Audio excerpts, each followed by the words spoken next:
These are the brand new Galaxy Buds 4 Pro, and they're without a doubt the best Galaxy Buds I have ever tried. These are going to be very recommendable, and I'm really enjoying these earbuds. And by the way, this is not a first impressions video. I had these in the studio for enough time to really test them and put them through their paces, and so in this video, I'll share with you my thoughts on the sound quality, the active noise cancellation. I'll actually give you some numbers on that. We'll talk about the transparency. I'll do a microphone test, talk about the features, the design, and everything else you need to know about these earbuds. And of course, as you can tell, the design is quite different from the last generation. Now, before we get into the first category, this video is not sponsored. No brands had any editorial privileges. Samsung did send a loaner unit over ahead of launch so I could test it, but that doesn't impact my opinions. We'll be talking about the pros and cons in this honest review. So let's get started with the sound quality of these earbuds. It's very customizable in the app. You can choose the codec, you can customize it for age, and I'll show you the app later in the video. And you also have a 9-band equalizer. But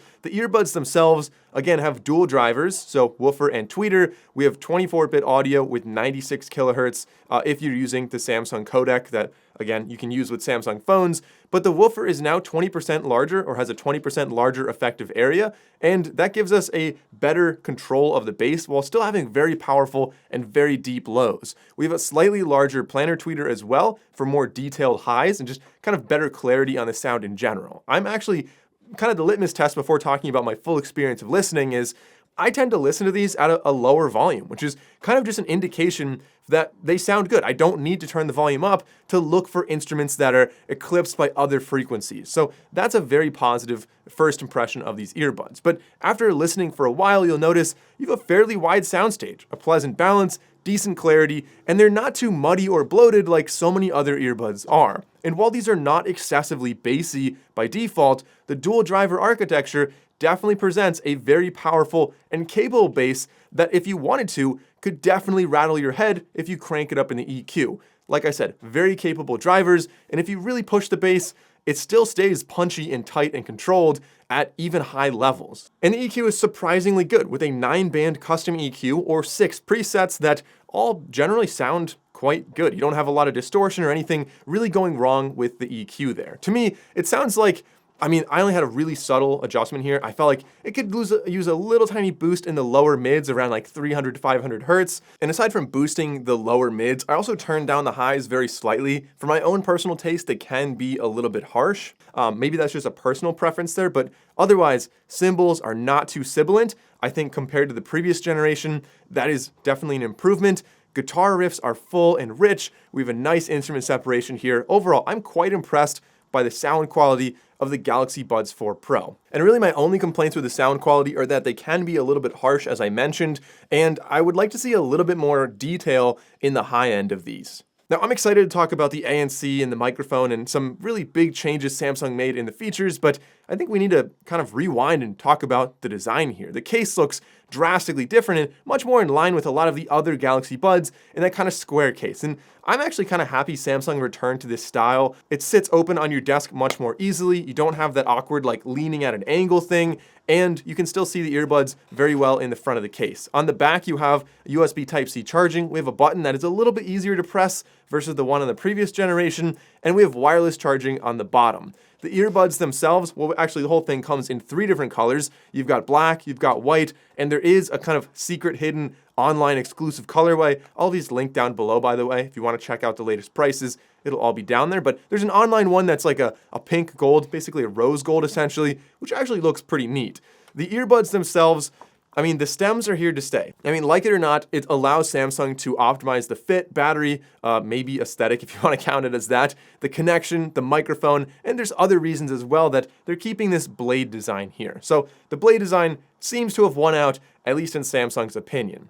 The blade is a bit different, or if you want to call it the stem, is definitely a bit different, in my opinion, improved over the previous generation. And while they look a little bit less like a Cybertruck, which I kind of did like on the previous generation, they now have their own very Samsung kind of rounded bubble aesthetic. And really the main benefit here is going to be the shape of that stem or that blade now, where it's a lot easier to find the controls. These are also IP57 water and dust resistant earbuds, which is very strong. I review a lot of earbuds that are just IPX4, so that 7 rating really goes a long way. As far as the fit and the comfort go, I separate these fit, I essentially say how well they stay in my ears, and comfort is like when you put them in ears, what does it actually feel like? So fit, some people may be sad that we don't have wingtips on here like we did on, Galaxy Buds FE or Galaxy Buds Original, but I actually find that these fit in my ears really well. They stay in well, and unlike a lot of, for example, the original AirPods Pro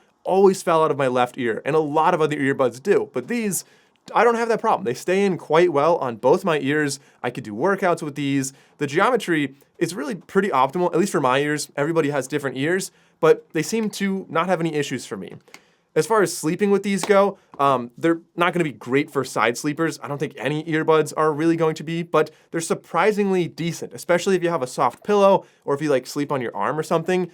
I was able to sleep with these, take a nap with these at least, and they were really quite comfortable. The soft silicone ear tip doesn't give me a lot of fatigue, and that kind of brings me into comfort. These are extremely comfortable. You put them right in your ears, very easy, very, very comfortable, and almost no ear fatigue at all. Now, getting back to the controls, like I mentioned, on the previous generation, the Galaxy Buds 3 Pro, I liked the controls, but because it was this weird like kite or diamond shape, sometimes you would like touch the wrong face when you're trying to control them. It really took a little bit of time to get used to that. These are much more intuitive. It is much more like, it's basically a rectangle, and you have a dimple where the control actually is, so nice locating feature there. You can pinch it once, twice, or 3 times. You can pinch and hold. You can have nod and shake gestures, and there's also swipe for volume as well. I actually really appreciate that, and it is, like I said, very easy to find that. The pinch and hold is customizable in the app to toggle between noise controls, the digital assistant if you wanted to, or instead you could set it up for apps like Spotify Interpreter, which is the translation thing we'll talk about in features, or mindfulness.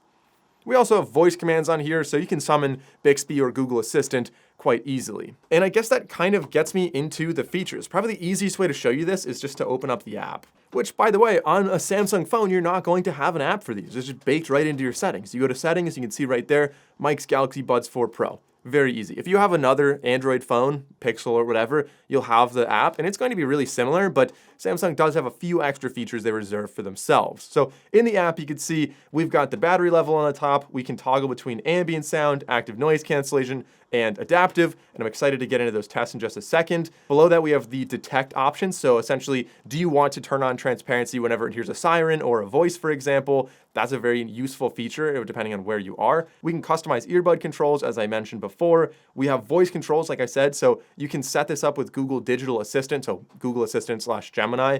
Bixby is actually getting a pretty big overhaul, now powered by Perplexity, so should be significantly better. And we do have voice command options here as well to manage kind of like playback controls. Below that, we have sound quality and effects. So the sound quality, there are a ton of things you could do. We've got the 360 audio, so kind of like a spatial setup there. We have the equalizer, as I mentioned, 9-band EQ and 6 different preset EQs. We have loudness normalization. You can boost dialogue. We also have advanced quality options. So that's where I said before you can go to essentially a higher resolution, that 24-bit 96 kilohertz there. And we do have super wideband speech, which you'll see in a microphone test in just a minute. And then down here, adapt sound. This is really subtle. This is what I was talking about, where it can actually adapt based on your age. So certain frequencies are just not really commonly able to be heard above certain ages. And so if you turn this on, it'll adapt it based on your age. You can manage your connections, and while these do have seamless switching between Samsung devices, they do not have a true multi-point connectivity, meaning if you connect to like a Dell laptop, it's not going to seamlessly switch between your phone and your laptop. We have the option to listen to an Auracast broadcast, and that's really well connected in here. I've seen a lot of earbuds that have Auracast, but it's not usually very well integrated or very accessible. This one definitely is.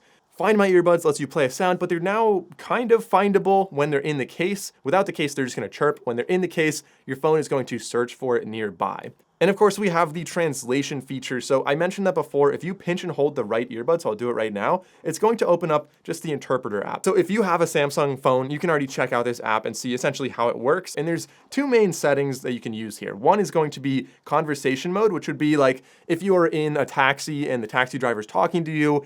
Realistically, you can do this without the earbuds just fine. It's just going to play it through the speaker, but it is kind of well integrated. I have to admit that if you're wearing the earbuds and then they talk, it'll play through your earbuds when it translates. And then if you talk, it'll listen with your earbuds. It'll play it back through your phone's speaker. So it's not going to play the same audio through the same device for both. And again, it's kind of well thought about there. If you go to listening mode, that's what I would really anticipate would be more useful. And this would be like if you're listening to a lecture or a guided tour in another language, this is going to listen to the whole thing and just always translate one direction. Okay, so getting into the active noise cancellation and the transparency. So ANC is a little bit smarter now. So just like in the last generation, it is able to detect sirens or voices and seamlessly kind of switch into a transparency mode so you can hear those surroundings.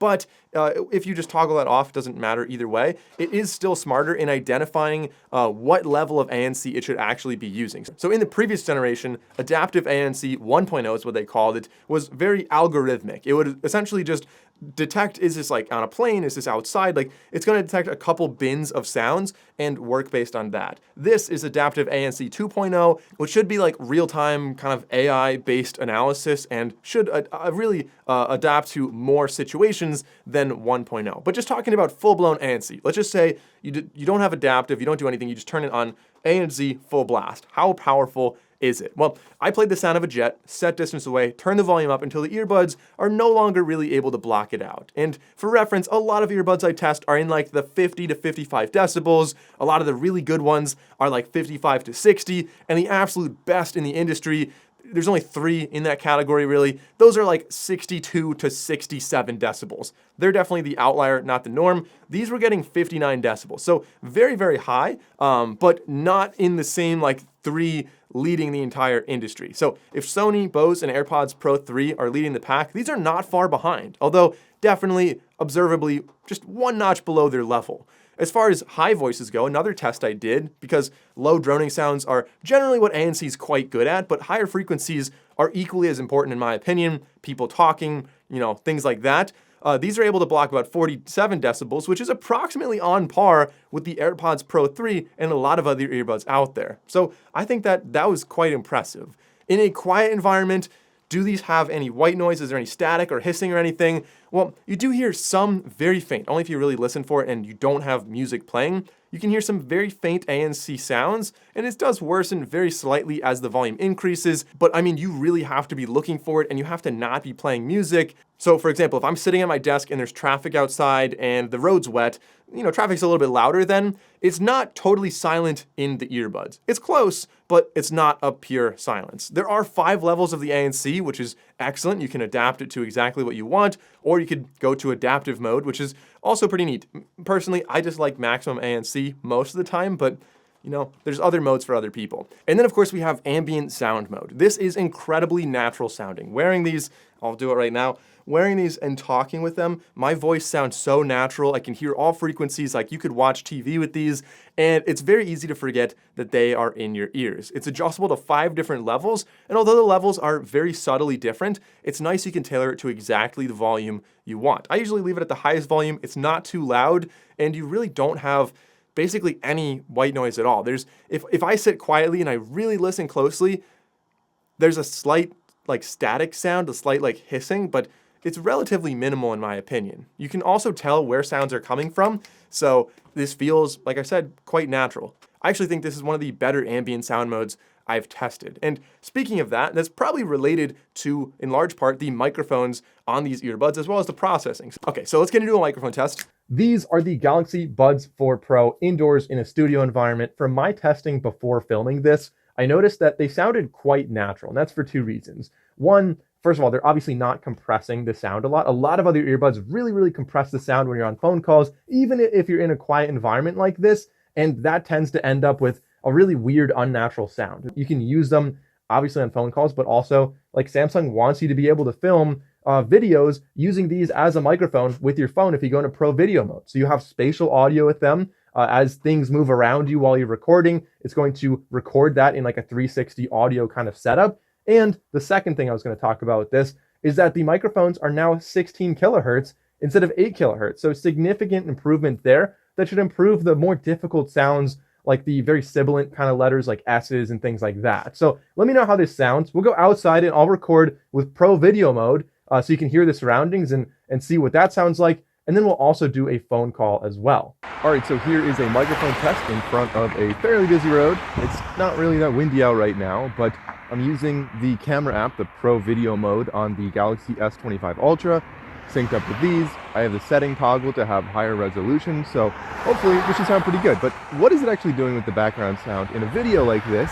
And I'll also do a phone call to see how that works as well. Okay, so now I'm outside near that same busy road. There's a car going by. The road is wet. It's windy outside. I'm on a call, so see if this is able to block out any of the sound behind me, like that car again. Honestly, I feel like I'm yelling because it's so loud out here, but we'll see how this does. Okay, so let's talk about some pros and some cons. The Galaxy Buds 4 Pro are extremely recommendable. I absolutely love the sound quality on them. The fit and the comfort are incredible. The microphones are really, really impressive. And they have pretty much every feature I would want. These are not only a jack of all trades, but also a master of quite a few as well. They also have both Bixby and Gemini baked in, and because Bixby's getting some major improvements with Perplexity, it's going to be a lot more usable. But not everything is perfect about these earbuds. A few things that I would like to see improved that I'll chalk up on the con side. One is that there's still no true multi-point connectivity. You have seamless switching among Samsung devices and devices that have Galaxy Wear app on them, but not between all devices out there. There's still no precision finding using ultra wideband, like a Galaxy Tag, for example. I would love to see that, especially because we no longer have blade lights on the blades of these, so just slightly harder to find, and I lose my earbuds quite often,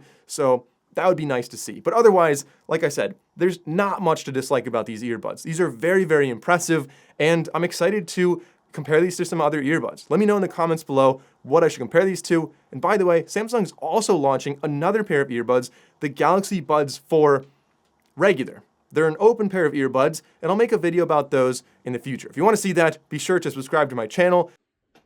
I always do this. I'm editing the video now. I never even mentioned the price. These are $249. The other earbuds, the Galaxy Buds 3 Regular, are $179. Pretty familiar prices on them. Also, for what they are, $249 is no small chunk of change, but they're competing pretty well with some $350 or $400 pairs of earbuds.